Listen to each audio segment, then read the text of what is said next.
கிறிஸ்துவுக்குள் பிரியமுள்ள சகோதர சகோதரிகளை நம்முடைய பிதாவாகிய தேவனாலும் கர்த்தராகிய இயேசு கிறிஸ்துவினாலும் கிருபையும் சமாதானமும் உண்டாவதாக என்கிற அன்பின் வாழ்த்துக்களையும் வணக்கத்தையும் உங்கள் அனைவருக்கும் தெரிவித்துக் கொண்டு தேவனுடைய மிகுந்த கிருபையினாலே இந்த நல்ல வேளையிலே நாம் இந்த இணைப்பின் மூலமாக ஒன்று சேர தேவனுடைய மகா பரிசுத்தமான சகல பிரஸ்தாபத்தை பார்க்கலும் அவர் மகிமைப்படுத்தி வைத்திருக்கிற மேன்மையாக அருமையுமான அவருடைய வார்த்தைகளை தியானிக்கும்படியாக தேவன் கொடுத்த இந்த நல்ல வாய்ப்புக்காக அவருக்கும் அவருடைய குமாரருக்கும் மகிமையை செலுத்தி கொண்டு இங்கு கோத்தகிரி பகுதியில் இருக்கிற உங்கள் அன்பு சகோதர சகோதரிகளினுடைய அன்பையும் வாழ்த்துக்களையும் உங்கள் அனைவருக்கும் தெரிவித்துக் கொள்கிறோம்.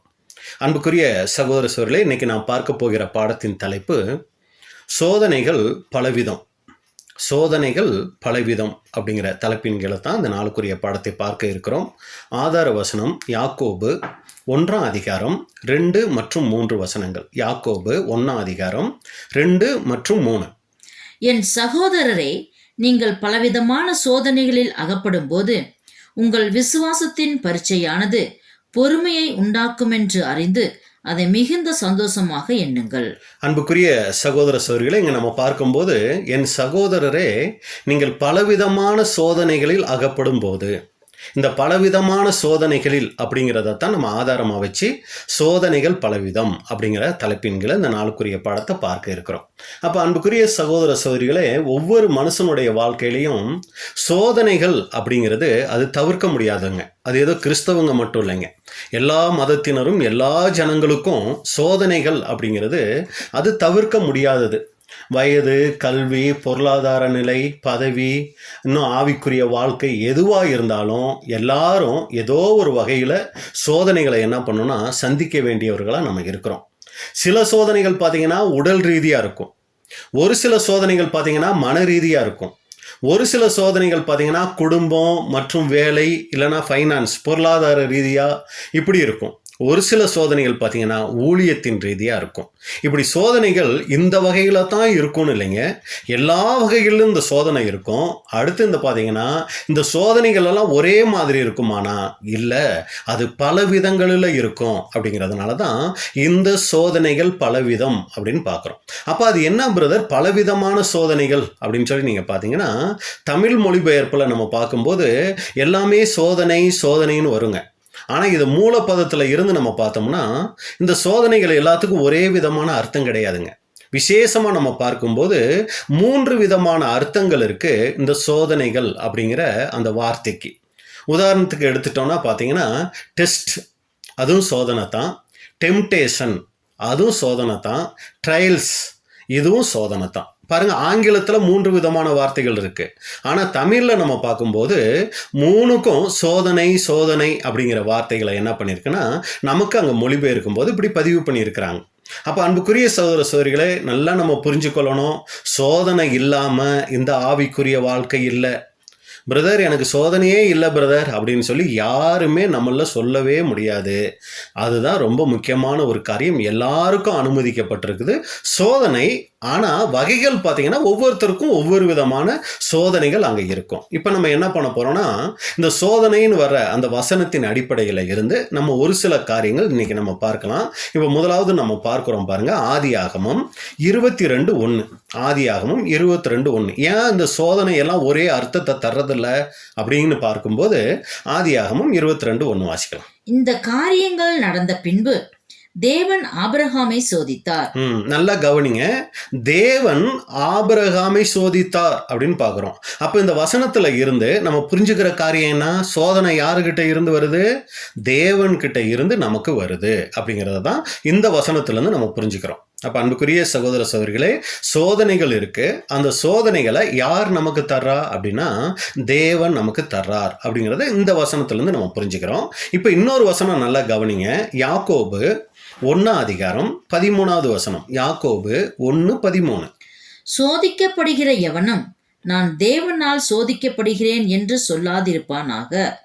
தேவன் பொல்லாங்கினால் சோதிக்கப்படுகிறவர் அல்ல, ஒருவனையும் அவர் சோதிக்கிறவரும் அல்ல. நல்லா கவனிச்சிங்களா? பாருங்க, நம்ம ஏற்கனவே நம்ம பார்த்தோம் தேவன் ஆபிரகாமை சோதித்தார் அப்படின்னு வசனம் இருக்கு. அதை வச்சு நம்ம என்ன புரிஞ்சுக்கிட்டோம்? தேவன் நமக்கு சோதனை தர்றாருன்னு புரிஞ்சுக்கிட்டோம். ஆனால் இங்கே நம்ம பார்க்கும்போது சோதிக்கப்படுகிற எவனும் நான் தேவனால் சோதிக்கப்படுகிறேன் என்று சொல்லாதிருப்பானாக அப்படின்னு சொல்லிட்டு ஒருவனையும் அவர் சோதிக்கிறதில்லை. எவ்வளோ பெரிய ஒரு முரண்பாடு போல இருக்கு பாருங்க ரெண்டு வசனமும். முதல் வசனம் நம்ம பார்த்தோம், ஆதியாகமம் 22:1 தேவன் நம்மளை சோதிக்கிறாருன்னு இருக்கு. இங்க யாக்கோபுல நம்ம பார்க்கும்போது தேவன் யாரையுமே சோதிக்கிறது இல்லை அப்படின்னு இருக்கு. அப்ப என்ன இது, அந்த ஆதியாகமம் 22:1க்கும் யாக்கோபு 1:13க்கும் என்ன வித்தியாசம் அப்படிங்கும் போதுதான் எல்லா சோதனைகளும் ஒரே அர்த்தம் உடையதா இல்லை. ஒவ்வொரு சோதனைகளுக்கும் வெவ்வேறு அர்த்தங்கள் இருக்குங்கிறத அன்புக்குரிய சகோதர சகோதரிகளை நம்ம புரிஞ்சுக்கணும். எதுக்கு இந்த பாடம் அப்படின்னா, ஒரு சமயம் தேவன் தர சோதனையை நம்ம என்னன்னு எடுத்துக்குவோம், இது சாத்தான் எனக்கு தந்ததுன்னு யோசிச்சிருவோம். சாத்தான் நமக்கு தந்த சோதனை என்ன தெரியுங்களா, நிறைய நேரங்களில் சொல்லுவோம், தேவன் என்ன சோதிக்கிறாரு பிரதர் அப்படிம்போம். அப்போ இந்த சோதனையினுடைய வித்தியாசங்கள் நமக்கு தெரிஞ்சிருந்தா தான் எதுக்கு என்னென்ன பண்ணணுங்கிறத நம்ம புரிஞ்சுக்க முடியுங்க. இதுதான் இந்த பாடத்தினுடைய ஒரு நோக்கமாக இருக்குது. அப்போ அன்புக்குரிய சகோதர சகோதரிகளே, சோதனை இல்லாமல் இந்த ஆவிக்குரிய வாழ்க்கை இல்லை அப்படின்னு பார்த்துட்டோம். அடுத்து சோதனைகள் தேவனுடைய பிள்ளைகள் வாழ்க்கையில் அது தவிர்க்க முடியாதது அப்படின்னு நம்ம பார்த்துட்டோம். இப்போ என்ன பார்க்க போகிறோன்னா, அப்போ இந்த சோதனைகள் எங்கே இருந்து யாருக்கிட்ட இருந்து வரும்? நல்லா கவனிங்க. இந்த சோதனைகள் எங்க இருந்து யாருக்கிட்ட இருந்து நமக்கு வரும்? அடுத்து ஏதோ வித்தியாசம்னு சொன்னோமே சோதனைகளில், அந்த டெஸ்ட், டெம்டேஷன், ட்ரையல்ஸ்லாம் சொன்னோம் இல்லைங்களா? அப்போ இதனுடைய வித்தியாசம் என்ன? எது டெஸ்ட்டு, எது டெம்டேஷன், எது ட்ரையல்ஸு, இதை கூட நம்ம தெரிஞ்சுக்கணும். அடுத்து இதை எப்படி நம்ம புரிஞ்சுக்கிறது? சரிங்க பிரதர், இது என் வாழ்க்கையில் வருதே, டெஸ்ட்டு வர்றதுனால நான் என்னத்தை செய்யணும், அது வர்றதோட நோக்கம் என்ன? இந்த டெம்டேஷன் வர்றதோட நோக்கம் என்ன? இந்த ட்ரையல்ஸ் என் வாழ்க்கையில் வர்றதோட நோக்கம் என்ன? இது மூணுமே மேக்சிமம் எல்லாருக்கும் வருங்க. சரிங்களா? அப்போ இதை குறித்து தான் இன்றைக்கி நம்ம கொஞ்சம் நேரம் விரிவாக பார்க்க போகிறோம். இப்போ முதல் காரியம், நமக்கு எங்கே இருந்து யாருக்கிட்ட இருந்து இந்த சோதனைகள் வர்றதுக்கு வாய்ப்பு இருக்குது? இந்த 3 வகை சோதனைகள் இருக்கு இல்லைங்களா? இது யாருக்கிட்ட இருந்தெல்லாம் வர்றதுக்கு வாய்ப்பு இருக்குன்னா, முதலாவது தேவனுக்கிட்ட இருந்து வரும். அன்புக்குரிய சகோதர சகோதரிகள், அதான் நம்ம பார்த்தோம், ஆபிரகாமை தேவன் சோதித்தார்னு நம்ம பார்த்தோம் இல்லைங்களா? தேவனுக்கிட்ட இருந்து நமக்கு சோதனைகள் வரும். அடுத்து நீங்கள் பார்த்தீங்கன்னா சாத்தானுக்கிட்ட இருந்தும் நமக்கு சோதனைகள் வரும்.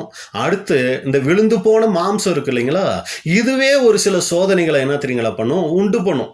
அது தேவன்கிட்ட இருந்தும் வராது, சாத்தாங்கிட்ட இருந்தும் வராது. நம்ம இந்த விழுந்து போன மாம்சமே என்ன பண்ணுன்னா ஒரு சில சோதனைகளை அதை உருவாக்கும். அப்போ சகோதரத்தை குறித்து சொல்லும்போது, சோதனையானது நமக்கு உலகம், மாம்சம், பிசாசு மூலமாக வரும். இந்த சோதனை இப்படி பல இடத்துல இருந்து வர்றதா இருக்கிறதுனால இதுக்கெல்லாம் நம்ம ஒரே அர்த்தத்தை நம்ம என்ன பண்ணிடக்கூடாது, நினைச்சிடக்கூடாது. இது ஒரே அர்த்தத்தை கொடுக்கக்கூடியதா இருக்காது. தேவன் ஒரு சோதனையை நமக்கு கொடுக்குறாருன்னா அதுக்கு பின்னாடி ஒரு காரணம் இருக்கும், அதுக்கு பின்னாடி ஒரு நோக்கம் இருக்கும். சாத்தாங்கிட்ட இருந்து ஒரு சில சோதனைகள் வருதுன்னா அதுக்கு ஒரு சில காரணங்கள் இருக்கும், அதுக்கு பின்னாடி ஒரு சில நோக்கங்கள் இருக்கும். அதே போல் இந்த விழுந்து போன பழைய மனுஷ சுபாவம் இருக்கு இல்லைங்களா, இதில் ஒரு சில சோதனைகள் வந்தால் அதுக்கும் ஒரு காரணம் இருக்கும்.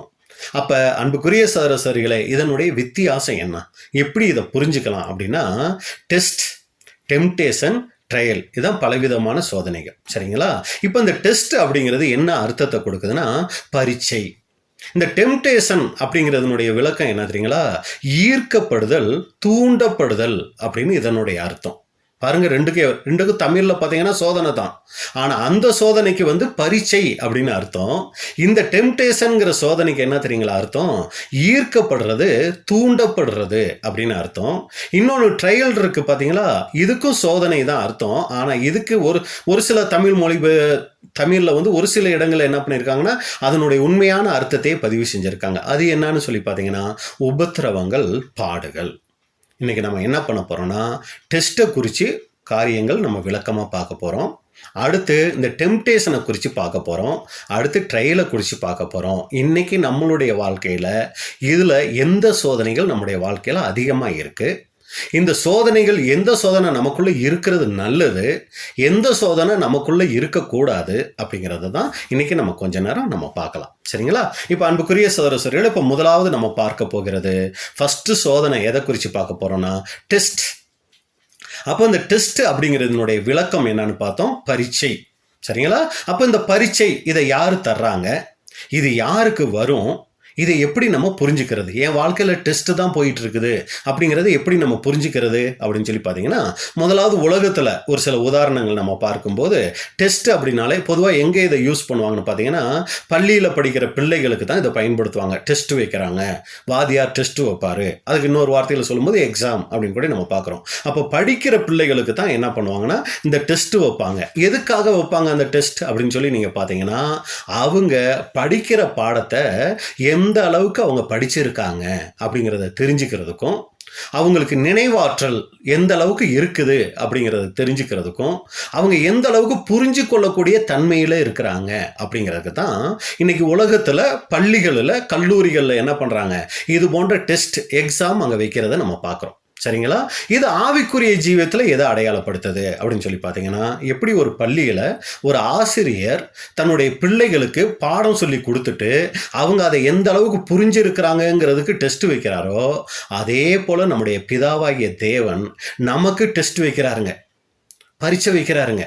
அது எதுக்கு அவர் வைக்கிறார் அப்படின்னு சொல்லி நீங்கள் பார்த்தீங்கன்னா, தேவனுக்குள்ள நம்மளுடைய கீழ்ப்படிதல் எந்த அளவுக்கு இருக்கு பாருங்க. அங்க ஆசிரியர் எந்த அளவுக்கு நம்ம சொல்லி கொடுத்த பாடத்தை இந்த பிள்ளைங்க புரிஞ்சிருக்கிறாங்க அப்படிங்கிறதுக்கு அங்க டெஸ்ட். இங்க நமக்கு என்ன அப்படின்னா, என் வார்த்தைகளை இவங்களுக்கு கொடுத்துருக்கிறேனே, என்னுடைய சத்தியத்தை கொடுத்துருக்கிறேனே, இவங்க எந்த அளவுக்கு அதுக்கு கீழ்ப்படுகிறாங்க அப்படிங்கிறதுக்கு தேவன் என்ன தெரியுங்களா பண்றாரு, அங்க டெஸ்ட் வைக்கிறாரு. அடுத்து நீங்க பாத்தீங்கன்னா, இவங்க எந்த அளவுக்கு விசுவாசத்துல உறுதியா இருக்கிறாங்க அப்படிங்கிறதுக்கு என்ன தெரியுங்களா பண்றாரு, அங்க டெஸ்ட் வைக்கிறார். அப்ப தேவன் எதுக்காக இந்த டெஸ்ட் வைக்கிறார்னா, அவருடைய பிள்ளைகள் கீழ்ப்படிதல்ல விசுவாசத்துல வளரணும் அப்படிங்கிறதுக்காகவும், அடுத்து நீங்க பாத்தீங்கன்னா ஆவிக்குரிய ஜீவியத்துல வளரணும். அதான் அதனுடைய நோக்கம். டெஸ்ட் வைக்கிறதோட நோக்கம் என்னன்னா, விசேஷமா நம்ம பார்க்கும்போது ஆவிக்குரிய ஜீவியத்துல நம்ம எந்த அளவுக்கு வளர்ந்துருக்கிறோம் அப்படிங்கிறதுக்காக அந்த ஒரு டெஸ்ட் அங்க என்ன ஆகுதுன்னா வைக்கப்படுது. வசனம் நம்ம வாசிக்கலாம். 2 கொரிந்தியர் 13 அதிகாரம் 5வது வசனம். 2 கொரிந்தியர் 13:5. நீங்கள் விசுவாசம் உள்ளவர்களோவென்று உங்களை நீங்களே சோதித்து அறியுங்கள். உங்களை நீங்களே பரிசித்து பாருங்கள். இயேசு கிறிஸ்து உங்களுக்குள் இருக்கிறார் என்று உங்களை நீங்களே அறியீர்களா? நீங்கள் பரீட்சைக்கு நில்லாதவர்களாய் இருந்தால் அறியீர்கள். நல்ல கவனிங்க. நீங்க விசுவாசம் உள்ளவர்களோ என்று உங்களை நீங்களே சோதித்து அறியுங்கள். உங்களை நீங்களே பரிசித்து பாருங்கள். பாருங்க, அந்த பரிசித்து பாருங்கள். இயேசு கிறிஸ்து உங்களுக்குள் இருக்கிறார் என்று உங்களை நீங்களே அறியீர்களா? நீங்கள் பரீட்சைக்கு, அதான் அந்த டெஸ்ட் எக்ஸாம் சொன்னோம் இல்லைங்களா, பரீட்சைக்கு நில்லாதவர்களாய் இருந்தால் அறியீர்கள். அப்ப அன்புக்குரிய சகோதர சகோதரிகளே, எதுக்காக தேவன் நமக்கு சோதனை தர்றாரு அப்படின்னா, முதல் காரியம் நமக்குள்ள விசுவாசம் வளர்றதுக்காக, கீழ்ப்படிதல் நமக்குள்ள வளர்றதுக்காக நமக்கு என்ன பண்றாரு, அவரு அங்க டெஸ்ட் தர்றாரு, சோதனைகள் நமக்கு அவர் தர்றாரு. சரிங்களா? அப்ப நல்லா புரிஞ்சுக்கொள்ளணும், தேவன் நமக்கு ஒரு டெஸ்ட் வைக்கும்போது அது நம்மளை விசுவாசத்துல வளர வைக்கும். ரெண்டாவது, நாம் எந்த அளவுக்கு கீழ்ப்படிதல் உள்ளவங்களாக இருக்கோங்கிறத அது நமக்கு கற்றுக் கொடுக்கும். சரிங்களா? அடுத்து நீங்க பார்த்தீங்கன்னா, எதுக்காக தேவன் நமக்கு டெஸ்ட் வைக்கிறார் அப்படின்னு சொல்லி நீங்க பார்த்தீங்கன்னா, மற்றவங்க நம்மளை பார்த்து தெரிஞ்சுக்கிறதுக்காக. இன்னொரு வகையில் சொல்லணும்னா, மற்றவங்களுக்கு ஒரு சாட்சியா நம்ம இருக்கிறதுக்காக நமக்கு என்ன தெரியுங்களா பண்ணுவாரு, டெஸ்ட் வைப்பாருங்க. இதை எப்படி புரிஞ்சுக்கலாம் அப்படின்னா, இப்போ ஆதாமுக்கு தேவன் டெஸ்ட் வச்சாரா? டெஸ்ட் வச்சாருங்க. என்ன பண்ணாரு, ஏதேன் தோட்டத்தில் அத்தனை மரங்களை வச்சுட்டு ஒரு டெஸ்ட் வைக்கிறார். என்ன டெஸ்ட்டு, நீங்கள் இந்த தோட்டத்தில் இருக்கிற எல்லா மரத்தின் கனியும் சாப்பிட்லாம், ஆனால் நடுவில் இருக்கிற அந்த நன்மை தீமை அறியத்தக்க விருட்சத்தின் கனியை மட்டும் நீங்கள் என்ன பண்ணாதீங்க, சாப்பிடாதீங்க. இப்போ அந்த டெஸ்ட் வைக்கும்போது தான் அவர் தேவன் மேலே விசுவாசம் வச்சிருக்கிறாரா, தேவனுடைய வார்த்தைக்கு கீழ்ப்படுகிறாராங்கிறது அங்கே என்ன ஆகுதுங்க, நிரூபணம் ஆகுது. இப்போ அங்கே ஒரு டெஸ்ட் வைக்கிறாரு. அந்த டெஸ்ட்டில் ஆதாம் என்ன பண்ணிட்டாரு, தோத்து போயிட்டாரு. சரிங்களா? அவர் தோத்து போனது எதுக்கு, நமக்கு எதுக்குன்னா, இது ஒரு மிகப்பெரிய படிப்பினை. யாருக்கு, நமக்கு. இப்போ ஆதாமை பற்றி நம்ம நிறைய காரியங்கள் படிச்சிருப்போம். அப்போ இதன் மூலமாக நமக்கு என்ன வந்திருக்கு, ஒரு படிப்பினை அங்கே இருக்குது. இப்போ நம்ம ஏற்கனவே பார்த்த மாதிரி ஆபிரகாமுக்கு தேவன் ஒரு டெஸ்ட் வைக்கிறார். என்ன டெஸ்ட் வச்சாரு, நான் உனக்கு முக்கியமா, நான் கொடுத்த பிள்ளை உனக்கு முக்கியமா அப்படிங்கிற ஒரு டெஸ்ட் வைக்கிறாரு. இதில் நம்ம பார்க்கும்போது ஆபிரகாம் என்ன பண்ணிட்டாருங்க, அங்கே வெற்றி பெற்றுட்டாரு. இது நமக்கு என்னவா இருக்கு? ஒரு சாட்சியா இருக்கு. ஆதாம் தவறுனதும் நமக்கு ஒரு சாட்சியா இருக்கு. இப்படி நம்ம இருந்துடக்கூடாது அப்படின்னு. ஆபிரகாம் ஜெயிச்சதும் கூட நமக்கு என்னவா இருக்கு? ஒரு சாட்சியா இருக்கு. என்ன சாட்சி? ஆபிரகாம் போல தேவனையே நம்ம என்ன பண்ணணும்? முழுசா பிடிச்சுக்கணும். அவர் தான் நம்முடைய முதலிடமா இருக்கணும். பாருங்க, 2 பேருக்கும் டெஸ்ட் வந்துச்சு. 2 பேர்கிட்ட இருந்தும் நமக்கு ஒரு சில படிப்பினைகள் அங்க இருக்கிறத பார்க்கிறோம். அப்ப நமக்குள்ள விசுவாசம் கீழ்ப்படிதல் வளர்றதுக்கும் டெஸ்ட். 2வது, மற்றவங்க நம்மளை பார்த்து ஒரு சில காரியங்கள் கத்துக்கிறதுக்கும் கூட தேவன் நமக்கு டெஸ்ட் வைக்கிறாரு. அடுத்து நீங்க பாத்தீங்கன்னா, ஆதாமுக்கு வச்சாரு, ஆபிரகாமுக்கு வச்சாரு, இஸ்ரேல் ஜனங்களுக்கு டெஸ்ட் வச்சாரு. இஸ்ரேல் ஜனங்களுக்கு வச்ச டெஸ்ட்ல தான் பவுல் சொல்றாரு, அந்த 1 கொரிந்தியர் 10ஆம் அதிகாரத்தை நம்ம பார்க்கிறோம். நிறைய காரியங்கள் சொல்லிட்டு இவைகள் எல்லாம் நமக்கு திருஷ்டாந்தமாக என்ன பண்ணிருக்கு, அங்க வைக்கப்பட்டு இருக்கிறதுன்னு சொல்லுவார் பாருங்க. நம்ம வேணா வாசிக்கலாம். 1 கொரிந்தியர் 10ஆம் அதிகாரம் 10வது வசனம் நினைக்கிறேன், வாசிக்கலாம். 10வது வசனம். இவை அவர்களில் சிலர் முறுமுறுத்து சங்காரக்காரனாலே அழிக்கப்பட்டார்கள். அதுபோல நீங்களும் முறுமுறுக்காதிருங்கள். பாருங்க, இப்படி இஸ்ரேல் ஜனங்களை பத்தி சொல்லிட்டு அவங்களுக்கு வச்ச டெஸ்ட்ல அவங்க என்ன ஆயிட்டாங்க, இப்படி தோத்துட்டாங்க அப்படின்னு சொல்லிட்டு 11வது வசனம். இவைகள் எல்லாம் திருஷ்டாந்தங்களாக அவர்களுக்கு சம்பவித்தது. உலகத்தின் முடிவு காலத்தில் நமக்கு எச்சரிப்பு உண்டாகும்படி எழுதப்பட்டும் இருக்கிறது. பாருங்க அன்புக்குரிய சகோதர சகோதரிகளே, அன்னைக்கு இஸ்ரேல் ஜனங்களுக்கு ஒரு டெஸ்ட் வந்துச்சு. அது நமக்கு இன்னைக்கு என்னவா இருக்கு? ஒரு திருஷ்டாந்தமா இருக்குது, ஒரு முன் எச்சரிக்கையா இருக்குது. நம்ம அது போல முறுமுறுத்துறக்கூடாது, விக்கிரக ஆராதனைக்குள்ள போயிடக்கூடாது, பரீட்சை பாத்திரக்கூடாது அப்படிங்கிறதுக்கு டெஸ்ட் வச்சிருக்காரு. இப்ப நமக்கு வர்ற சோதனைகள் எல்லாம் எதுக்கு தெரியுங்களா? இனி வரப்போகிற உலக ஜனங்களுக்கு என்ன தெரியுங்களா பண்ணுவாரு? நம்மள ஒரு சாட்சியா வைக்க போறாருங்க. பாருங்க, இவங்களை சத்தியத்துக்குள்ள கொண்டு வந்தேன், இவங்களுக்கு இவ்வளவு சத்தியம் கொடுத்தேன், இவங்களுக்கு இது போல ஒரு சோதனைகளை நான் அனுமதிச்சேன். அந்த சோதனைகள்ல இவங்க பாருங்க எப்படி சாட்சியா எனக்குன்னு நின்னாங்க, நான் தான் முக்கியம்னு நின்னாங்க பாருங்க. இதுவும் கூட சாட்சியா இருக்கும். பாருங்க எவ்வளவு கேவலமா விழுந்து போயிட்டாங்க, அதுவும் கூட இருக்குங்க. அப்ப அன்புக்குரிய சகோதர சகோதரிகளே, இங்க தேவன் கொடுக்கிற அந்த டெஸ்ட் எதுக்குன்னா, நம்ம விசுவாசத்துல வளர்றதுக்கு, கீழ்ப்படிதல்ல வளர்றதுக்கு ஃபர்ஸ்ட். 2வது, மற்றவர்களுக்கு சாட்சியா இருக்கிறதுக்கு. 3வது எதுக்கு தெரியுங்களா டெஸ்ட்? நம்ம யாருங்கிறது அன்புக்குரிய சகோதர சகோதரிகளே நமக்கே சரியா தெரியாதுங்க. நம்ம எல்லாரும் என்ன தெரியுங்களா நினச்சிக்குவோம், நான் தான் உலகத்திலேயே பரிசுத்தவான், பரிசுத்தவாட்டி, என்னை போல ஆண்டவருக்கு பிரியமானவங்க யாருமே இல்லைன்னு நிறைய நேரங்களில் நம்மளை உயர்வாக நினச்சிக்குவோம். ஆனால் டெஸ்ட்டு வரும்போது தான் தெரியும் நம்ம எவ்வளவு கேவலமானவங்கன்னு. ஒரு சில நேரங்களில் பார்த்தீங்கன்னா அப்படியே உச்சியில் இருப்போங்க. ஒரு சப்ஜெக்ட் கேட்டுட்டோ, இல்லை ஒரு சத்தியங்கள் செஞ்சு பேசிட்டோ, இல்லை ஒரு சில ஊழியங்கள் செஞ்சுட்டா என்னை போல பரிசுத்தவான் யாருமே இல்லை அப்படிங்கிற ஒரு எண்ணம் வருங்க. ஆனால் ஒரு சின்ன ஒரு சோதனை வந்து விழும்போது, ஐயோ என்ன மாதிரி கேவலம் யாருமே இல்லை அப்படிங்கிறத புரிஞ்சுக்கிறதுக்கு. இதை இன்னும் நம்ம புரிஞ்சுக்கிற மாதிரி சொல்லணும்னா, இஸ்ரேல் ஜனங்கள் அடிக்கடி சொன்ன ஒரு விஷயம்தான், எகிப்து தேசத்துலேருந்து புறப்படுவாங்க இல்லைங்களா? புறப்படும் போது ஒவ்வொருத்தருடையும் போய் நம்ம ஒரு பேட்டி எடுத்திருந்தோம்னு வைங்க. நீங்கள் என்ன நினைக்கிறீங்க பிரதர், நீங்கள் நல்லபடியாக காணான் போயிடுவீங்களா அப்படின்னா, யாரை பார்த்து என்ன கேள்வி கேட்ட? நான் காணான் போகாமல் அப்புறம் யார் போவா? பஸ்கா ஆட்டுக்குட்டியினுடைய அந்த காரியங்களையெல்லாம் முடித்து வெற்றி சிறந்து நான் இப்போ வெளியில் வந்திருக்கேன், எகிப்தை விட்டு வெளியே வந்திருக்கேன். இவ்வளோ ஒரு ஆச்சரிய விதமாக எங்களை ஆண்டவர் வெளியே கூட்டிகிட்டு வந்திருக்கிறாரு, அப்புறம் நான் காணான் போகாமல் வேறு எங்கே போவேன்? அப்படி தான் ஒவ்வொருத்தரும் சொல்லியிருப்பாங்க. ஆனால் வனாந்தரத்துக்குள்ளே வரும்போது, ஒவ்வொரு சோதனை அவங்களுடைய வாழ்க்கையில் வரும்போது தான் அவங்களே புரிஞ்சுக்கிட்டாங்க, நம்ம சின்ன சின்ன விஷயத்துக்கெல்லாம் என்ன பண்ணுவோம், முறுமுறுப்போங்கிறத அப்போ அவங்க புரிஞ்சுக்கிட்டாங்கங்க. அதை புரிஞ்சுக்கிறதுக்காகவே அவங்களுக்கு தேவன் என்ன தெரியுங்களா பண்ணாரு, அங்கே டெஸ்ட் கொடுத்தாரு. வசனம் வாசிக்கலாம். உபாகமம் 8ஆம் அதிகாரம் 2வது வசனம். உபாகமம் 8:2. உன் தேவனாகிய கர்த்தர் உன்னை சிறுமைப்படுத்தும் படிக்கும் தம்முடைய கட்டளைகளை நீ கைக்கொள்வாயோ கைக்கொள்ள மாட்டாயோ என்று அவர் உன்னை சோதித்து. நல்லா கவனிங்க இந்த வசனத்தை. நீங்க முடிஞ்சா பைபிள்ல இந்த வசனத்தை எடுத்து பாருங்க. உபாகமம் 8:2. உன் தேவனாகிய கர்த்தர் உன்னை சிறுமைப்படுத்தும்படிக்கு. யார் அவங்களை சிறுமைப்படுத்துறா? தேவனே சிறுமைப்படுத்துறாரு. தம்முடைய கட்டளைகளை நீ கைக்கொள்வாயோ கைக்கொள்ள மாட்டாயோ என்று அவர் உன்னை சோதித்து. ஆண்டவர் சோதிச்சு பார்த்து தான் தெரிஞ்சுக்கணுமா இஸ்ரேல் ஜனங்கள் கீழ்ப்படிவாங்க கீழ்ப்படிய மாட்டாங்கன்னு? பாருங்க, அவர் உன்னை சோதித்து உன் இருதயத்தில் உள்ளதை நீ அறியும் படிக்கும் உன்னை இந்த 40 வருஷமளவும் வனாந்தரத்திலே நடத்தி வந்த எல்லா வழியையும் நினைப்பாயாக. அண்டர்லைன் பண்ண வேண்டிய விஷயம் ஏத்துறீங்களா? உன் இருதயத்தில் உள்ளதை நீ அறியும்படிக்கு. அப்ப எதுக்கு சோதனை? எதுக்கு தேவன் நமக்கு சோதனை தராரு அப்படின்னா, நம்ம யாருன்னு நம்ம தெரிஞ்சுக்கிறதுக்குங்க. மறுபடியும் நான் சொல்றேன், முதல் காரியம் எதுக்கு நமக்கு சோதனை? நம்ம விசுவாசத்துல வளர்றதுக்கு, கீழ்ப்படிதல்ல வளர்றதுக்கு, ஆவிக்குரிய வளர்ச்சிக்கு தேவன் தராருங்க. ரெண்டாவது, மற்றவங்களுக்கு நம்ம சாட்சியா இருக்கிறதுக்கு, மற்றவங்களுக்கு நான் யாருங்கிறத காமிக்கிறதுக்கு சோதனை அவசியமா இருப்பார். அந்த பிரதரு அவ்வளோ சோதனையிலையும் ஆண்டவருக்காக நின்னாரு பாருங்க. அந்த சிஸ்டர் அவ்வளவு சோதனைகள், அவ்வளவு இழப்புகள் வந்தாலும் ஆண்டவருக்கு நின்னாங்க பாருங்க. அப்படிங்கிறத காமிக்கிறதுக்கு நமக்கு ஒரு சில சோதனைகள் அவசியமா இருக்கு. மூணாவது, நம்ம யாருங்கிறத நம்ம தெரிஞ்சுக்கிறதுக்கே என்ன தேவையா இருக்குங்க? அங்க சோதனைகள் தேவையா இருக்கு. இப்ப இஸ்ரேல் ஜனங்களுக்கு அப்படி சோதனை வரும்போது அவங்க என்ன பண்ணாங்க? அங்க தோற்று போனார்கள்.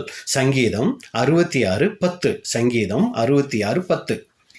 தேவனே, எங்களை சோதித்தீர், வெள்ளியை புடமிடுகிறது போல எங்களை புடமிட்டீர். பாருங்க, தேவனே எங்களை சோதித்தீர். சரி, வெள்ளியை புடமிடுகிறது போல எங்களை புடமிட்டீர், நல்லது. ஆனா பலன், அநேகர் என்ன பண்ணிட்டாங்க? அந்த சோதனையில அங்க விழுந்து போயிட்டாங்க அப்படின்னு கூட நம்ம பார்க்குறோம். அப்ப இதுல நமக்கு என்ன பாடங்கும் போது, இன்னைக்கு நம்மளுடைய வாழ்க்கையிலையும் தேவன் இது போல நம்மை சோதிக்கிறவரா, டெஸ்ட் நம்முடைய வாழ்க்கையில கொடுக்கிறவரா இருக்கிறாரு.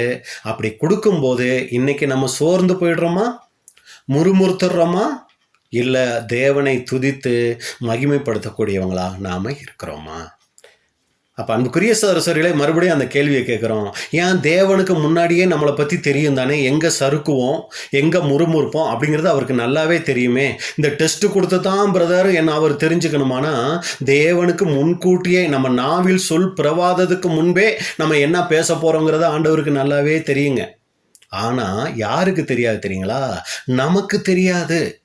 அப்போ ஒரு சோதனை கொடுக்கப்படுறதோட நோக்கம் இன்னும் கூட அதை புரிஞ்சுக்கணும்னா, மறுபடியும் அந்த ஸ்கூல் காரியத்தை சொன்னால் நல்லா புரியும். இப்போ ஆசிரியர் இது ஸ்கூலில் பாடம் நடத்துகிறாரு, சரிங்களா? இப்போ பிள்ளைகள் படிக்கிறாங்க. அவங்கள அப்படியே பார்த்தாலே அவருக்கு தெரியும், இந்த பிள்ளையெல்லாம் நல்லா படிக்கிற பிள்ளை, இந்த பிள்ளை கொஞ்சம் படிக்காத பிள்ளை, அவருக்கு நல்லாவே தெரியும். ஏன்னா அவங்க புரிஞ்சுக்கிற விதத்தை அவர் பார்த்தே தெரிஞ்சுக்குவார், சரிங்களா? ஆனால் அதை வச்சு அவர் என்ன பண்ணுறது இல்லை, அவங்களுக்கு அடுத்த கிளாஸுக்கு அவர் ப்ரொமோட் பண்ணுறது இல்லைங்க. அதுக்கு முன்னாடி அவர் என்ன பண்ணுறாரு? அவங்க அத்தனை பேருக்கு டெஸ்ட் வைக்கிறாருங்க.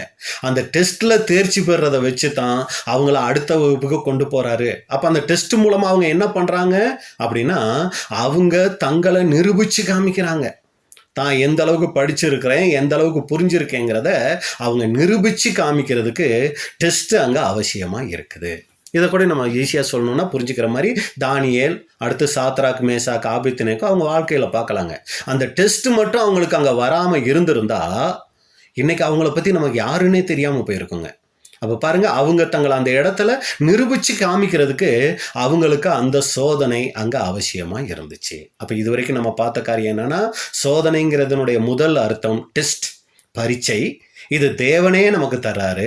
இதனுடைய நோக்கம் என்னன்னு பார்த்தீங்கன்னா, நம்மளை ஆசீர்வதிக்கிறதுக்கு, நம்மளை பெருமைப்படுத்துறதுக்கு, நம்மளை அநேகருக்கு சாட்சிகளாய் நிறுத்துறதுக்கு, அது நமக்கு நன்மையை கொண்டு வருங்கிறதுக்காக தேவன் என்ன தெரியுங்களா பண்ணுறாரு? இந்த டெஸ்ட்டை நம்முடைய வாழ்க்கையில் தர்றாரு. இப்போ முதல் காரியம் நம்ம பார்த்துட்டோம், டெஸ்ட். இப்போ ரெண்டாவது அந்த சோதனையினுடைய அந்த பெயர் அர்த்தத்துக்குள்ளே போகிறோம். அதுதான் டெம்டேஷன். ரொம்ப கவனிங்க, ரொம்ப முக்கியமாக நம்முடைய வாழ்க்கையில் வர முக்கியமான ஒரு சோதனை இது, டெம்டேஷன், சரிங்களா? இதனுடைய அர்த்தம் என்னன்னு பார்த்தோம்னா, தூண்டப்படுதல், ஈர்க்கப்படுதல். நல்ல விஷயத்துக்கு இல்லைங்க, இதுதான் ரொம்ப மோசம், தீமைக்கு ஏதுவான விஷயங்களுக்கு. இதை பற்றி தான் யாக்கோபு சொல்லும்போது, யாக்கோபு 1:13, யாக்கோபு 1:13. சோதிக்கப்படுகிற எவனும் நான் தேவனால் சோதிக்கப்படுகிறேன் என்று சொல்லாதிருப்பானாக. தேவன் பொல்லாங்கினால் சோதிக்கப்படுகிறவர் அல்ல, ஒருவனையும் அவர் சோதிக்கிறவரும் அல்ல. இந்த சோதனையை தேவன் தர்றது இல்லை. நம்ம ஆரம்பத்திலே இந்த வசனத்தை பார்த்தோம். ஆபிரகாம சோதிச்சேனவர் சோதிக்கிறதே யாரையும் இல்லைன்னா, அவர் இந்த விதமான சோதனையை பொல்லாங்கினால் அவர் சோதிக்கிறது கிடையாது. இந்த சோதனை தேவன் தரமாட்டாரு. இது போன்ற ஒரு சோதனையை தேவன் தரமாட்டாரு. அவருக்கும் இதுக்கும் சம்பந்தமே இல்லை. ஏன் தேவன் இந்த சோதனையை தரமாட்டாரு? ஏன் அவர் பொல்லாங்கினால் சோதிக்க மாட்டாரு அப்படின்னா, யாக்கோபு 1:16-17. யாக்கோபு 1:16 மற்றும் 17. என் பிரியமான சகோதரரே, மோசம் போகாதிருங்கள். நன்மையான எந்த ஈவும் பூரணமான எந்த வரமும் பரத்திலிருந்து உண்டாகி சோதிகளின் பிதாவினிடத்திலிருந்து இறங்கி வருகிறது. அவரிடத்தில் யாதொரு மாறுதலும் யாதொரு வேற்றுமையின் நிழலும் இல்லை. நல்லா கவனிங்க அன்புக்குரிய சகோதர சகோதரிகளே, தேவனுக்கிட்ட இருந்து நன்மையானது தான் வரும். அதாங்க யாக்கோபு சொல்ல, என் பிரியமான சகோதரரே மோசம் போயிடாதீங்க. நன்மையான எந்த ஈவும் பூரணமான எந்த வரமும் அது பிதாவினிடத்திலிருந்து இறங்கி வருகிறதா இருக்கு. அப்ப தேவன்கிட்ட இருந்து ஒன்று வந்தா அது நன்மையா இருக்க மட்டும்தான் இருக்கும். நன்மை மட்டும்தான் அவர்கிட்ட இருந்து வருங்க. தேவனுக்கிட்ட இருந்து வர்றது நமக்கு ஆசீர்வாதத்தை கொண்டு வரும். நம்மளை பாக்கியவான்களாய் பாக்கியவதிகளாய் மாற்றுறது மட்டும்தான் அவர்கிட்ட இருந்து வரும். அவர்கிட்ட இல்லாத ஒன்றை வச்சு அவர் என்ன பண்ண மாட்டார்னா சோதிக்க மாட்டாரு. அதனால தான் சொல்றாரு பாருங்க, யோவான் சொல்லும்போது 1 யோவான் 2:16. 1 யோவான் 2:16. ஏனெனில் மாம்சத்தின் இச்சையும் கண்களின் இச்சையும் ஜீவனத்தின் பெருமையும் ஆகிய உலகத்தில் உள்ளவைகள் எல்லாம் பிதாவினால் உண்டானவைகள் அல்ல, அவைகள் உலகத்தினால் உண்டானவைகள். அண்டர்லைன் பண்ண வேண்டிய விஷயம் பாருங்க, மாம்சத்தின் இச்சை இந்த சோதனை இருக்கே, கண்களின் இச்சை, ஜீவனத்தின் பெருமை, இதெல்லாம் சோதனை தான். ஆனா இந்த சோதனைகள் எல்லாம் இதெல்லாம் உலகத்தில் இருக்கிறது. இது பிதாவினால் உண்டானவைகள் அல்ல, அவைகள் உலகத்தினால் உண்டானவைகள். அதனால இந்த டெம்டேஷன், இந்த சோதனை தேவன் நமக்கு தர்றதில்ல. அப்ப தேவன் தர்றதில்லைன்னா இது யார் பிரதர் தர்றா அப்படின்னு சொல்லி நீங்க பாத்தீங்கன்னா, முதல் காரியம் இந்த சோதனை யாருக்கிட்ட இருந்து வருது தெரியுங்களா? நல்லா கவனிங்க. யாக்கோபு 1:14. யாக்கோபு 1:14. அவனவன் தன் தன் சுய இச்சையினாலே இழுக்கப்பட்டு சிக்குண்டு சோதிக்கப்படுகிறான். இந்த சோதனை, இந்த டெம்டேஷன் முதலாவது எங்க இருந்து தெரியுங்களா வரும்? சுய இச்சையினாலே, தன் சுய இச்சையினாலே. அப்படின்னா நம்ம கிட்ட இருந்து தான் இது புறப்படுதுங்க. சுய இச்சையினால வருது. அப்ப விழுந்து போன மாம்சத்தின் மூலமாகத்தான் இந்த சோதனை நம்முடைய வாழ்க்கையில வரும். எல்லாம் இருக்கீங்களா? நல்லா கவனிங்க. இந்த டெம்டேஷன் முதலாவது நம்ம விழுந்து போன மாம்சத்திலிருந்தே வரும். இந்த சோதனையை இந்த மாம்சமே கொண்டு வருதுங்க. இது நல்ல விதத்துக்கு கொண்டு வருதான்னு பார்த்தா இல்லைங்க. நம்மளை கெட்டு போக வைக்கிறதுக்கும் நம்மளை விழ வைக்கிறதுக்கும் தான் இது வருது. இதுக்கு எதிராளி எங்க இருக்கிறாரு? நம்ம கூடவே இருக்கிறார். இவருக்கு என்ன பண்றோம்? காலையில எந்திரிச்சு இவருக்கு அவ்வளோ மேக்கப் போட்டு, சரிங்களா, இவரை இழுக்கிறதுலையே நல்ல கடைகளில் போய் விலையேற பெற்ற துணியை வாங்கி போட்டு இவர் அவ்வளவெல்லாம் அழகு பார்த்தாலும் இவர் யாருக்கு தெரியுங்களா வேலை செய்கிறாரு? இந்த விழுந்து போன மாம்சம் நம்மளை விழ வைக்கிறதுக்கு தான் நிறைய நேரங்களில் வேலை செய்யுதுங்க.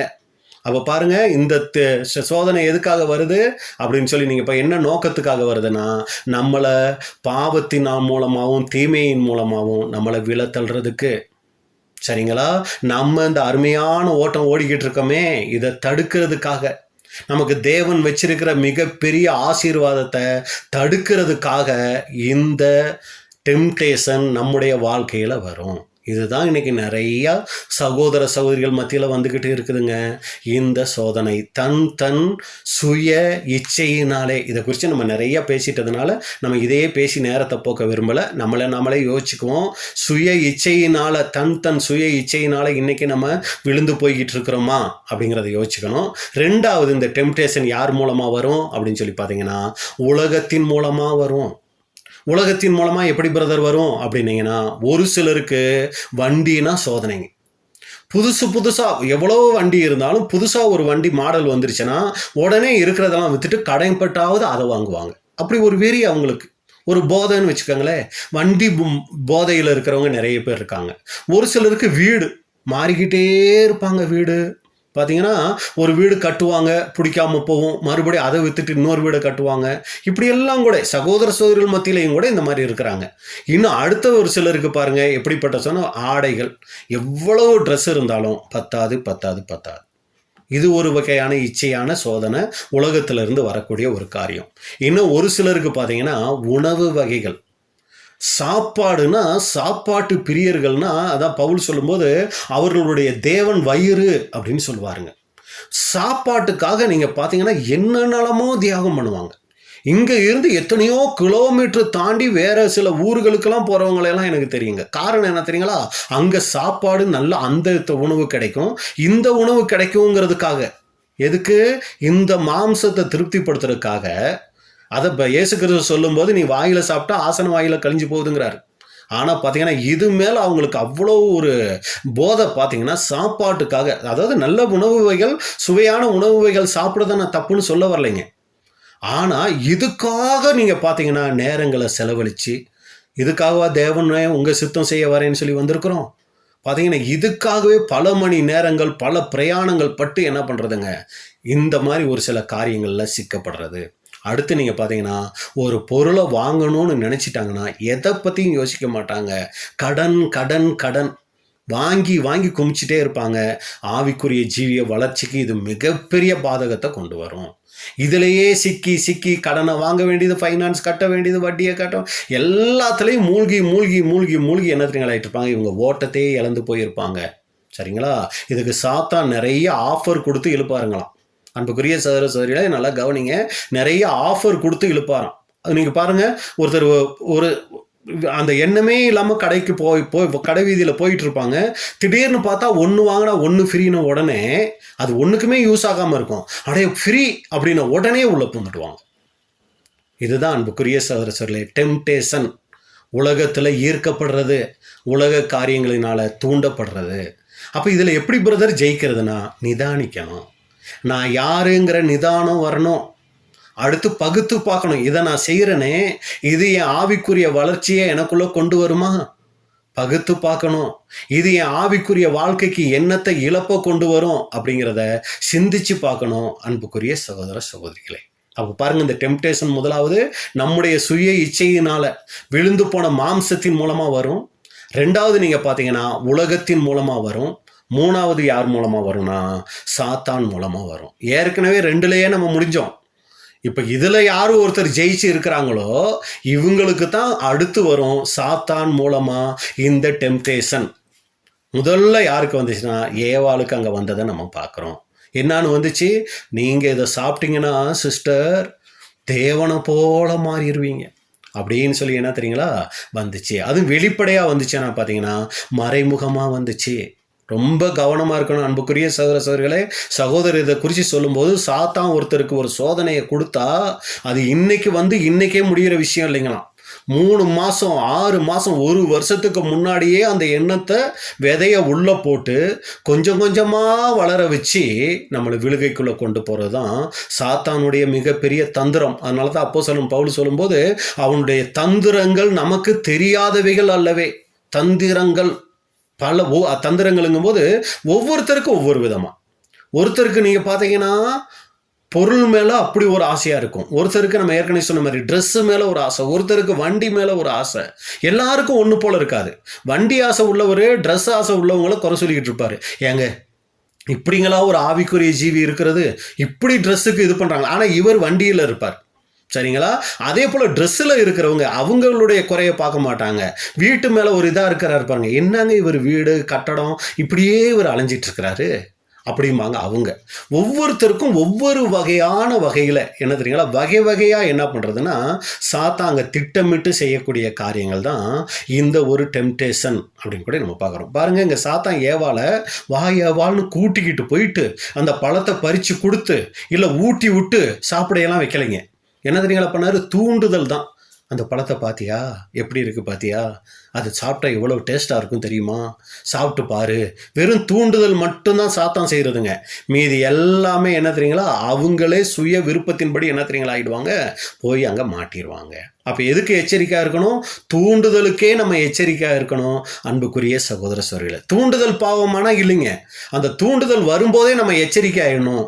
இது தேவனுடைய குரல் இல்லையே, இது என்னுடைய ஆவிக்குரிய ஜீவிய வளர்ச்சிக்கு சரியா இருக்காதே அப்படிங்கிற ஒரு நிதானத்தை நம்ம கொண்டு வந்துடணும். பாருங்க, இதை யூதாஸுடைய வாழ்க்கையில நம்ம பார்க்குறோம். பாருங்க, யூதாஸ் இயேசு கிறிஸ்து கூடவே தான் இருந்துட்டு இருந்தாரு. எப்படி இந்த பிரதர் இப்படி ஆயிட்டாரு அப்படின்னு சொல்லி பார்த்தீங்கன்னா, யோவான் 13 அதிகாரம் 2வது வசனம். யோவான் 13:2. சீமோனின் குமாரனாகிய யூதாஸ் காரியோத்து அவரை காட்டிக் கொடுக்கும்படி பிசாசானவன் அவன் இருதயத்தை தூண்டின பின்பு அவர்கள் போஜனம் பண்ணி கொண்டிருக்கையில். இதுதான் அன்புக்குரிய சகோதரர்களே நடந்தது. எல்லாம் நல்லா இருக்கிறாங்க, ஒன்னாவே தான் இருந்துட்டு இருக்காங்க, எல்லாரும் ஒன்னஸ்ல தான் இருந்துகிட்டு இருக்கிறாங்க. ஆனா ஒரே ஒரு ஆளுக்குள்ள மட்டும் ஒரு விஷயம் நடந்துச்சு. என்ன தெரியுங்களா? தூண்டுதல்.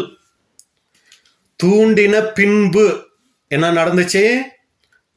யோவான் 13 அதிகாரம் 27வது வசனம். யோவான் 13:27. அந்த துணிக்கையை அவன் வாங்கின பின்பு சாத்தான் அவனுக்குள் புகுந்தான். அப்பொழுது இயேசு அவனை நோக்கி, நீ செய்கிறதை சீக்கிரமாய் செய் என்றார். பாத்தீங்களா? தூண்டுதல் நடந்துச்சு. எங்க? 2வது வசனத்திலே தூண்டுதல் நடந்துருச்சு. 27வது வசனம் வரைக்கும் இடையில எவ்வளவு நேரம் ஆயிடுக்கும் தெரியுங்களா? பல மணி நேரங்கள் ஆயிடுக்கும். இதுக்கப்புறம் தான் என்ன தெரியுங்களா நடக்குது? உள்ள புகக்கூடிய விஷயங்கள் நடக்குது. தூண்டினான், அவனுக்குள் புகுந்தான். அப்ப அன்புக்குரிய சகோதர சகோதரிகளே, முதலாவது தூண்டுதல் நமக்குள்ள வரும். அப்ப நம்ம அந்த தூண்டுதலுக்கு ஒப்பு கொடுத்தோம்னா தான் புகுதல் நடக்கும். தூண்டுதல் வர்றது சகஜம், அதை நம்ம எதிர்க்கணும், அதை தவிர்க்கணும். இதுக்கு தான் இயேசு கிறிஸ்து நல்ல ஒரு உதாரணம். அவருக்குள்ள இந்த தூண்டுதல் வந்துச்சானா வந்துச்சு. அந்த 40 நாள் உபவாசம் இருந்து வந்த உடனே இந்த கற்களை அப்பங்கள் ஆக்கும் அப்படின்னு சொல்லி அந்த தூண்டுதல் வந்துச்சு. ஆனால் அவர் அந்த தூண்டுதல் வரும்போதே என்ன தெரியுங்களா பண்ணிட்டாரு? அதை அங்கே கட் பண்ணிட்டார். அந்த சிந்தனையை என்ன தெரியுங்களா பண்ணாரு? கட் பண்ணிட்டாரு. மனுஷன் அப்பத்தினாலே மாத்திரமல்ல தேவனுடைய வார்த்தையினாலே பிழைப்பான்னு சொல்லி அந்த தூண்டுதலை தேவனுடைய வார்த்தையை வச்சு அங்கே என்ன தெரியுங்களா பண்ணிட்டாரு? நிராகரிச்சிட்டாரு. அப்போ அன்புக்குரிய சகோதரர்களே, இந்த டெம்டேஷன், இந்த தூண்டுதல் ஒவ்வொரு நாளும் நமக்கு அவங்களுடைய பலகீனங்களுக்கு தகுந்த மாதிரி வந்துக்கிட்டே இருக்கும். தூண்டுதல் பாவம் கிடையாது. அதுக்கு அப்புறம் நம்ம இடம் கொடுக்கும்போது தான் அது அங்கே பாவமாக மாறுது. யாக்கோபு 1 அதிகாரம் 14-15. யாக்கோபு 1:14 மற்றும் 15. அவனவன் தன் தன் சுய இச்சையினாலே இழுக்கப்பட்டு. பாத்தீங்களா? இழுக்கப்படும் போது நம்ம ஜாக்கிரதை ஆயிடணும். இழுக்கப்பட்ட பின்னாடி இடம் கொடுத்தோம்னா என்ன நடக்கும்? சிக்குண்டு. அப்புறம் தான் சிக்கப்படுவோம், சோதிக்கப்படுகிறார். அப்புறம் சோதிக்கப்படுவோம். அப்புறம் 15வது வசனம். பின்பு இச்சையானது கர்ப்பம் தரித்து பாவத்தை பிறப்பிக்கும். பாவம் பூரணமாகும் போது மரணத்தை பிறப்பிக்கும். பாத்தீங்களா? படிநிலைகள் இருக்குங்க. ஃபஸ்ட்டு, செகண்ட், தேர்டு, இந்த கேன்சர்லாம் சொல்லுவாங்க, இது முத்திருச்சுங்க.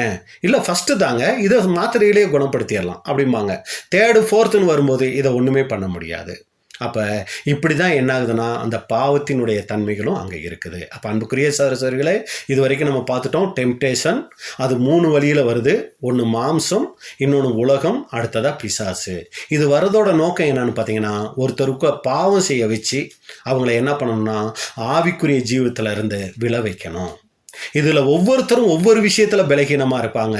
நம்ம இன்னொருத்தரை பார்த்துட்டு அந்த தவறு என்கிட்ட இல்லையேன்னு சொல்லி நம்ம பெருமை பாராட்டுறதுக்கு இல்லை, நமக்குன்னு விசேஷமாக ஏதோ ஒன்று ரெடி பண்ணி வச்சுருப்பாரு.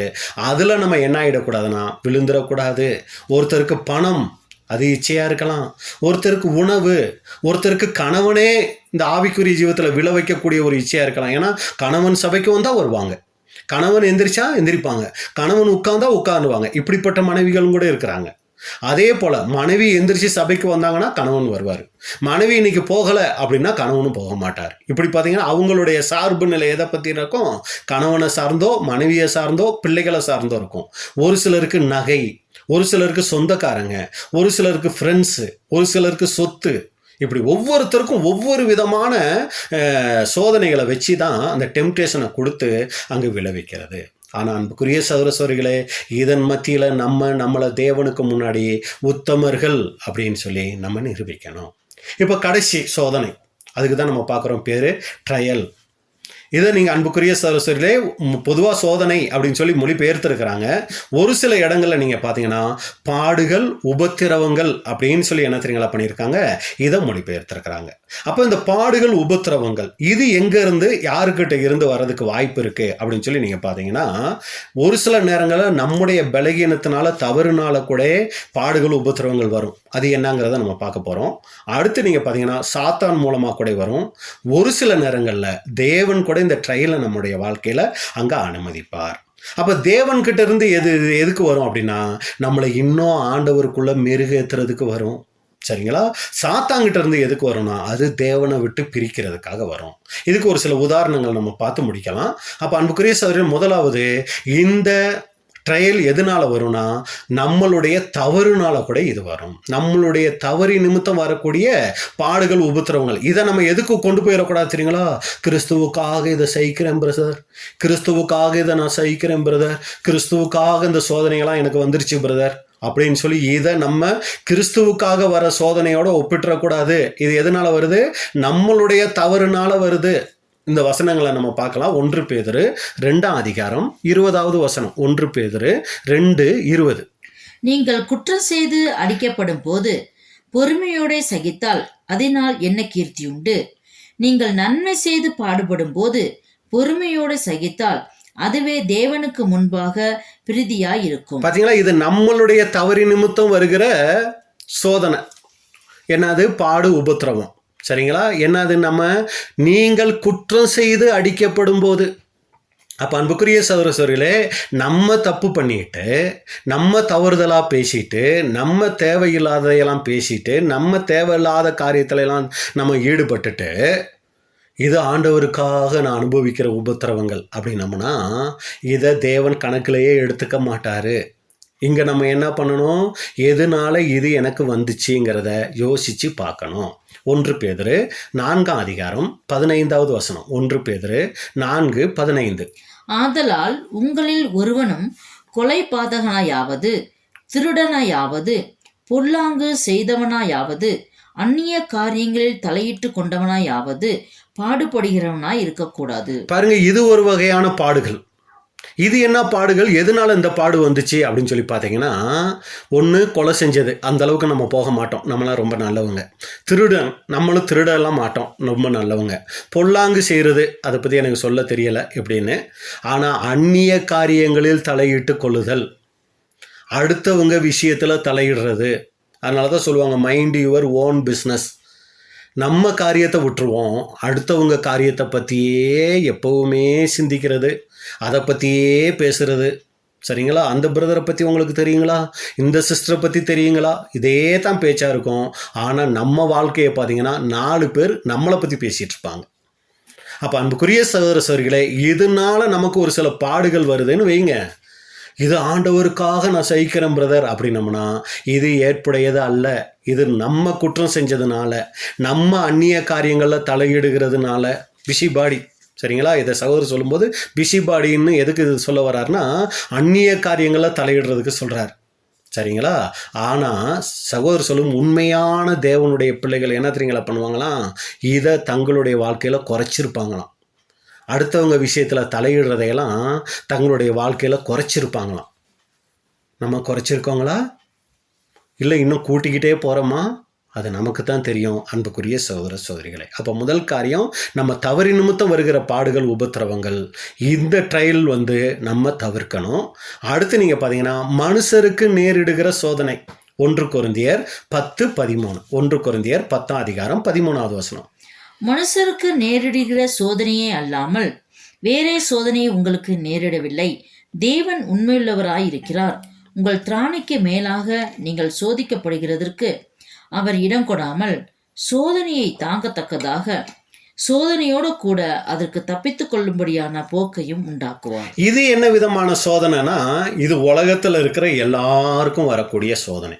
என்னது? வியாதி, ஒரு சில முக்கியமானவங்களை பிரிகிறது, சரீர பலகீனங்கள், இது எல்லாருக்கும் வரும். கிறிஸ்தவங்களுக்குன்னு இல்லைங்க, முஸ்லீம்களுக்குன்னு இல்லை, இந்துக்களுக்குன்னு இல்லை, மனுஷனாக பிறந்த எல்லாருக்கும் வரும் வியாதிகள், வேதனைகள், கஷ்டங்கள். அதாவது வியாதிகள், பலகீனங்கள் இதெல்லாம். அப்போ இதில் இருந்து நம்ம தப்பிச்சுக்க முடியுமானா முடியாது. இது எல்லாருக்கும் வரும். ஆனால் இதில் என்ன தெரியுங்களா ஒரு பெரிய கிருபை, தேவனுடைய பிள்ளைகளுக்கு தேவன் என்ன பண்ண மாட்டார்னா திராணிக்கு மிஞ்சி என்ன பண்ண மாட்டார்னா இதை நம்முடைய வாழ்க்கையில் அனுமதிக்க மாட்டார். சரிங்களா? அப்போ பாடுகள் உபத்திரவங்கள் அதுவும் கூட ட்ரையல், அதுவும் கூட சோதனை தான். இதில் நமக்கு நம்மளுடைய தவறி நிமித்தம் வரக்கூடியதை நம்ம தவிர்த்து கொள்ளணும். மனுஷருக்குன்னே வரக்கூடிய இந்த சோதனைகள் இருக்கு இல்லைங்களா, இதை நம்ம தாங்கி தான் ஆகணும். இப்போ காய்ச்சல் வந்துடுச்சு, ஒரு சில பலகீனங்கள் வந்துடுச்சுன்னா அதை நம்ம தாங்கி தான் ஆகணும். ஹாஸ்பிட்டலுக்கு போகலாம், மாத்திரைகள் மருந்துகள் எடுக்கலாம். மற்றபடி அது ஒரு வாரமோ ஒரு மாதமோ அதை நம்ம தாங்கி தான் ஆகணும். இப்போ மூணாவது வருது பாருங்க, இதுதான் பெஸ்ட். என்னன்னா நன்மை செஞ்சு பாடுவாங்கிறது. இதுதான் கிறிஸ்துவின் நிமித்தம் நமக்கு வரக்கூடிய பாடுகள். இது தான் நம்மளை பரலோகத்துக்கு கொண்டு போகக்கூடிய காரியங்கள். இதை குறித்து வசனங்கள் நம்ம பார்க்கலாம். 1 பேதுரு 2:19. ஏனெனில் தேவன் மேல் பற்றுதலாயிருக்கிற மனசாட்சியின் நிமித்தம் ஒருவன் அநியாயமாய் பாடுபட்டு உபத்திரவங்களை பொறுமையாய் சகித்தால் அதுவே பிரதியாயிருக்கும். கவனிச்சிங்களா? தேவன் மேல பற்றுதலாய் இருக்கிற மனசாட்சி நிமித்தம் ஒருத்தன் நியாயமா இல்லைங்க, அநியாயமாய் பாடுபட்டு உபத்திரவங்களை பொறுமையாய் சகித்தால் அதுவே பிரதியாயிருக்கும். இது தாங்க நன்மை செஞ்சு வாங்குறது. பாருங்க, இன்னொரு வசனம் கூட இருக்கு. 1 பேதுரு 2:20. நீங்கள் குற்றம் செய்து அடிக்கப்படும் போது பொறுமையோடு சகித்தால் அதனால் என்ன கீர்த்தி உண்டு? நீங்கள் நன்மை செய்து பாடுபடும் போது பொறுமையோடு சகித்தால் அதுவே தேவனுக்கு முன்பாக பிரதியாயிருக்கும். நல்லது செய்வோம். ஒன்று சகோதர சகோதரிகளாக இருப்பாங்க, இல்லைன்னா பக்கத்தில் இருப்பாங்க, இல்லைன்னா குடும்பத்தாராக இருப்பாங்க. நல்லது நம்ம அவங்களுக்கு செய்வோம். மனசார எந்த விதமான இதுவும் இல்லாமல் முழு மனசோட நல்லது செய்வோம். ஆனால் பதிலுக்கு என்ன தெரியுங்களா பண்ணுவாங்க? அவங்க நமக்கு தீமை செய்வாங்க. இதை ஏன் பிரதர் என் வாழ்க்கையில் அனுமதிச்சாரு? ரொம்ப சோர்வாயிடுறேன், ரொம்ப சோர்ந்து போயிடுறேன்னா ரொம்ப ஜாக்கிரதையாக இருக்கணும். ஒருபோதும் சோர்ந்து போகக்கூடாது. இதுதான் சபை வகுப்பாருக்கு கொடுக்கப்படுகிற விசேஷித்த சோதனை. இதில் ரொம்ப அதிகமாக எங்கே தெரியுங்களா இந்த சோதனை நம்ம வாழ்க்கையில் அனுபவிக்கலாம்? சபைகளில் இதை நம்ம அனுபவிக்கலாங்க. சகோதர சகோதரிகளுக்கு மனப்பூர்வமாக நன்மை செய்வோம், பதிலுக்கு அவங்க நமக்கு தீமை செய்வாங்க. உடனே நமக்கு என்ன தெரியுங்களா வரும்? இனி இந்த சபையும் வேணாம், இந்த சகோதர சகோதரிகளும் எனக்கு வேணாம் அப்படிங்கிற மைண்டு வருங்க. ஆனால் நல்லா புரிஞ்சுக்கொள்ளணும், இது சபை வகுப்பாருக்குனே கொடுக்கப்படுகிற விசேஷித்த சோதனை. இது உலகத்தாருக்கு இந்த பாக்கியம் கிடைக்காது. சாதாரண ஜனங்களுக்கு இந்த பாக்கியம் கிடைக்காது. ஏதோ ஞானஸ்நானம் எடுத்து உடன்படிக்கை பண்ணி சபைக்குள்ளே வந்துட்ட எல்லாருக்கும் இது கிடைக்காது. இது தேவன் ரொம்ப ரொம்ப நேசிக்கிறவங்களுக்கு மட்டும்தான் விசேஷித்த விதமாக கொடுக்கப்படுகிற சோதனை. இது நன்மை செஞ்சு பாடு வாங்குறதுங்கிறது எல்லாருக்கும் அங்கே கொடுக்கப்படாது. தேவனுக்கு பிரியமாக வாழணும்னு இவங்க முடிவெடுக்கிறதுனால இவங்களுக்கு வருகிற விசேஷித்த சோதனை தான் நன்மை செய்து பாடு வாங்குதல். இந்த பாடுகளை ஒரு தேவனுடைய பிள்ளை தன்னுடைய வாழ்க்கையில் வாங்கி ஆகணும். இவங்களுக்கு தான் இயேசு கிறிஸ்து ஒரு அருமையான பேர் வைக்கிறார். என்ன தெரியுங்களா? பாக்கியவான்கள். மத்தேயு 5:10-11. மத்தேயு 5:10-11. நீதியின் நிமித்தம் துன்பப்படுகிறவர்கள் பாக்கியவான்கள், பரலோக ராஜ்யம் அவர்களுடையது. பாருங்க, பட்டாவே போட்டு கொடுத்துட்டாரு. இவங்களுக்கு பட்டா போட்டு கொடுத்துட்டார் பரலோகத்தை. பரலோக ராஜ்யம் அவர்களுடையது. ஏன்னா நல்லது செஞ்சு நீதியின் நிமித்தம் இவங்க துன்பப்படுறாங்க, இவங்களுக்கு நான் பட்டா போட்டு தரேன், பரலோகம் இவங்களுதுங்கிறாரு. என் நிமித்தம் உங்களை நிந்தித்து துன்பப்படுத்தி பலவித தீமையான மொழிகளையும் உங்கள் பேரில் பொய்யாய் சொல்வார்கள், ஆனால் பாக்கியவான்களாய் இருப்பீர்கள். பார்த்தீங்களா? கொடுத்து வச்சவங்கங்க நீங்கள் சிஸ்டர் பிரதர், நீங்கள் கொடுத்து வச்சவங்க. எல்லாருக்கும் இந்த மாதிரி ஒரு பாக்கியம் கிடைக்காது. ஏன்னா உங்களை இப்போ நிந்திக்கிறாங்களே, உங்களை துன்பப்படுத்துகிறாங்களே, உங்கள் மேலே பலவிதமான தீமையான வார்த்தைகளை எல்லாம் சொல்கிறாங்களே, அவங்க எல்லாம் பொய்யா பேசுகிறாங்களே உங்களை பற்றி, இது எல்லாமே நான் உங்களுக்கு அனுமதிச்சது. ஏன் தெரியுங்களா? உங்களை பாக்கியவான்களாய் பாக்கியவதிகளாய் மாற்றுறதுக்கு. இந்த மாம்சம் ரொம்ப சோர்ந்து தான் போகுங்க. அதுக்கு தான் தேவன் இது போல் வார்த்தைகளை நமக்கு தராரு. சோர்ந்து போயிடாதீங்க சகோதர சகோதரிகளே அப்படிங்கிறதுக்கு தான் இந்த வார்த்தைகளை நமக்கு தராரு. நம்ம ஒருபோதும் சோர்ந்துடக்கூடாது, நாம் நன்மை செய்கிறத விட்டுறக்கூடாது. அதனால தான் ரோமர் 2:10 சொல்லுவார், நன்மை செய்கிறதுலே சோர்ந்து போகாதுருங்க.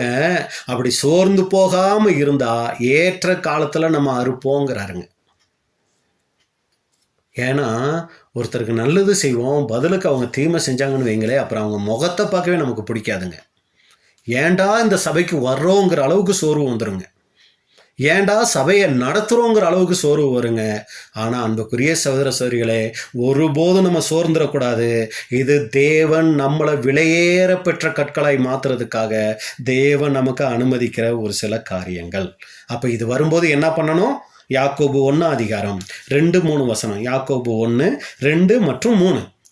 என் சகோதரரே, நீங்கள் பலவிதமான சோதனைகளில் அகப்படும் போது உங்கள் விசுவாசத்தின் பரீட்சையானது பொறுமையை உண்டாக்கும் என்று அறிந்து அதை மிகுந்த சந்தோஷமாக எண்ணுங்கள். இந்த நேரத்தில் வரவே வராது சந்தோஷம். உங்களுக்கு என்ன பிரதர், நீங்கள் பேசிட்டு போயிடுவீங்க, எனக்குத்தானே சந்தோஷமாக கவலையாங்கிறது தெரியும் அப்படின்னீங்கன்னா, நானும் அதே போல் கவலைக்குள்ளே போகிறவன் தாங்க. ஏதோ பேசுகிறதுனால நம்ம எல்லாத்தையும் ஜெயிச்சிட்டவங்க கிடையாது. நமக்கும் சோர்வுகள் வருது, பலகீனங்கள் வருது, கண்ணீர் வருது, தூக்கம் இல்லாமல் போகுது, பசி இல்லாமல் போகுது. எல்லாமே நம்மளும் அனுபவத்தில் தான் இருக்கிறோம். ஆனால் நம்ம எல்லாரும் சேர்ந்து புரிஞ்சுக்கிறதுக்காக தான் தேவன் இதெல்லாம் நமக்கு தராரு. இதை நம்ம அந்த நேரத்தில் என்ன தெரியுங்களா பண்ணணும்? சந்தோஷமாக அதை நம்ம நினைக்கணும். 1 பேதுரு 1:6 1 பேதுரு 1:6. இதிலே நீங்கள் மிகவும் சந்தோஷப்படுகிறீர்கள் என்றாலும் துன்பப்பட வேண்டியது அவசியமானதால் இப்பொழுது கொஞ்ச காலம் பலவிதமான சோதனைகளினாலே துக்கப்படுகிறீர்கள். துக்கம் வரும், துன்பப்பட வேண்டியது நம்முடைய வாழ்க்கையில் அவசியம்தான், துக்கம் வரும் தான். ஆனால் இதன் மத்தியில் தான் அன்புக்குரிய சகோதரர்களே நம்மளை பலப்படுத்தி கொள்ளணும். ஏன்னா நம்ம வாழ்க்கையை கோடிக்கணக்கான ஜனங்களுக்கு தேவன் என்ன தெரியுங்களா பண்ண போகிறாரு? ஒரு சாட்சியாய் அங்கே காமிக்க போகிறாரு. அப்போ துவண்டு போயிடக்கூடாது, சோர்ந்து போயிடக்கூடாது. ஏன் இந்த போன்ற சோதனைகளை தேவன் நமக்கு அனுமதிக்கிறார்னா, இவங்க சபை வாய்ப்புக்கு தகுதியானவங்கிறத உலக ஜனங்களுக்கு காமிக்கணும். ஏன் இந்த பூமியில் யாருக்கும் கிடைக்காத ஒரு மிகப்பெரிய சிலாக்கியத்தை இவங்களுக்கு எதுக்கு தெரியுமா நான் கொடுத்தேன், இவங்களுக்கு எதுக்கு தெரியுமா அந்த ஆசீர்வாதத்தை கொடுத்தேன் அப்படிங்கிறத மற்றவங்களுக்கு காமிக்கிறதுக்காக இந்த விசேஷித்த சோதனைகளை தேவன் நம்முடைய வாழ்க்கையில் அனுமதிப்பார். இது சபை வகுப்பாருக்குனே கொடுக்கப்படுகிற விசேஷித்த சோதனை. யாக்கோபு 1:12 யாக்கோபு 1:12. சோதனையை சகிக்கிற மனுஷன் பாக்கியவான், அவன் உத்தமன் என்று விளங்கின பின்பு கர்த்தர் தம்மிடத்தில் அன்பு கூறுகிறவர்களுக்கு வாக்குத்தத்தம் பண்ணின ஜீவ கிரீடத்தை பெறுவான். எது வரைக்கும் பிரதர் இந்த சோதனையை நான் சகிக்கணும் அப்படின்னு சொல்லி நீங்கள் கேட்டீங்கன்னா, நாம் உத்தமங்கிறத விளங்க பண்ணுற வரைக்கும் அன்புக்குரிய சகோதர சகோதரிகளே நாம் இதை சகிக்கணும். எப்போ பிரதர் நான் உத்தமன் ஆவேன்? எந்த சோதனைகள் மத்தியிலையும் தேவன் மேலே வச்ச அந்த அன்பில் சோர்வே வராமல். அப்படி சோர்வு வருதா, அப்பா எனக்கு ரொம்ப சோர்வு வருது, எனக்கு ரொம்ப முறுமுறுப்பு வருது, எனக்கு இதெல்லாம் வரக்கூடாது, என்னை பலப்படுத்துங்க, எனக்கு பரிசுத்த ஆவியை தாங்கப்பான்னு நம்ம மன்றாடும் போது தேவன் நம்மளை பலப்படுத்துவார், அவருடைய வார்த்தையினால் நம்மளை தேற்றுவார். அன்புக்குரிய சகோதர சகோதரிகளே, அப்போ ஜீவ கிரீடம் யாருக்கு கொடுத்தா தகுதியாக இருக்கும்? சோதனையை சகிச்சு அதன் மத்தியில் உத்தமத்தை வெளிப்படுத்துகிறவங்களுக்கு அது அங்கே தகுதியாக இருக்கும். அப்போ என்ன நோக்கத்துக்காக தேவன் இந்த பாடுகள், உபத்திரவங்கள், இந்த ட்ரையல்ஸை நம்முடைய வாழ்க்கையில் அனுமதிக்கிறார்னா, நம்முடைய விசுவாசம், அன்பு, நம்மளுடைய குணலட்சணங்களை நிரூபிக்கிறதுக்காகவும், சகிப்புத்தன்மை, பொறுமை இதெல்லாம் நமக்குள்ளே வளர்கிறதுக்காகவும் இந்த ட்ரையல்ஸை தேவன் நம்முடைய வாழ்க்கையில் அனுமதிக்கிறார். அப்போ அன்புக்குரிய சகோதர சகோதரிகளே, இந்த பலவிதமான சோதனைகளில் இருந்து கடைசியாக நம்ம முடிக்க போகிறோம். இந்த பலவிதமான சோதனைகள்னு நம்ம பார்த்தோமே, இந்த டெஸ்ட்டு, டெம்டேஷன், ட்ரையல்ஸு. பிரதர் இது எவ்வளவு நாளைக்கு பிரதர் இருக்கும்? இதிலிருந்து ஒரு தேவனுடைய பிள்ளை இந்த 3 சோதனைகளில் இருந்தும் ஒரு தேவனுடைய பிள்ளை விடுதலை ஆக முடியாதானா? இந்த தீமை நிறைஞ்ச உலகம் இருக்கிற வரைக்கும், இந்த மாம்சத்தில் நம்ம இருக்கிற வரைக்கும் அன்புக்குரிய சகோதர சகோதரிகளே, இந்த 3 சோதனைகளில் ஏதோ ஒவ்வொரு சோதனைகள் நம்முடைய வாழ்க்கையில் வந்துக்கிட்டே தான் இருக்கும். ஏன்னா நம்ம மாம்சத்தில் இருக்கிறோம், இந்த உலகத்தில் தான் இருக்கிறோம், சாத்தானும் இன்னும் அழிக்கப்படலை. அப்போ இந்த 3 சோதனைகளில் ஏதாவது ஒன்றில் நம்ம இருப்போம். நம்ம ஜீவனோடு இருக்கிற வரைக்கும் இந்த சோதனைகள் இருந்துக்கிட்டு தான் இருக்கும். ஆனால் இந்த சோதனைகள் மத்தியில் நம்ம யாராக இருக்கோங்கிறது தான் அங்கே இந்த உலகத்துக்கு ஒரு சாட்சியாய் அது மாறப்போகுது அப்படிங்கிறத நம்ம பார்க்கணும். அப்போ டெஸ்ட் நம்முடைய வாழ்க்கையில் அனுமதிக்கும் போது அது தேவன் தர்றது, அதை நம்ம ஏற்றுக்கணும். டெம்டேஷன் அது நம்முடைய பலகீன மாம்சத்தின் மூலமாகவோ, இந்த உலகத்து மூலமாகவோ, சாத்தான் மூலமாகவோ வரும், அதை நம்ம ஜெயிக்கணும். ட்ரையல்ஸ் அதை நம்ம சகிக்கணும், நிதானிக்கணும். எது வரைக்கும் சகிக்கணும் அப்படின்னா, ஜீவ கிரீடத்தை பெறுற வரைக்கும் நாம் அதை சகிக்கக்கூடியவர்களாக இருக்கணும். அன்புக்குரிய சகோதரர்களே, இதான் நம்ம இன்னைக்கு பார்த்துட்ட சோதனைகள் பலவிதம் அப்படிங்கிற பாடத்தினுடைய காரியங்கள். பொறுமையோடு கேட்ட உங்களை தேவன் ஆசீர்வதிப்பாராக. இப்படிப்பட்டதான வாய்ப்பை கொடுத்த பிதாவாகிய தேவனுக்கும் ஆண்டவராகிய இயேசு கிறிஸ்துவுக்கும் அன்பு சகோதர சகோதரிகள் அனைவருக்கும் எங்களுடைய நன்றியை தெரிவித்துக் கொள்கிறோம். தேவனுடைய நாமம் மகிமைப்படுவதாக. ஆமென்.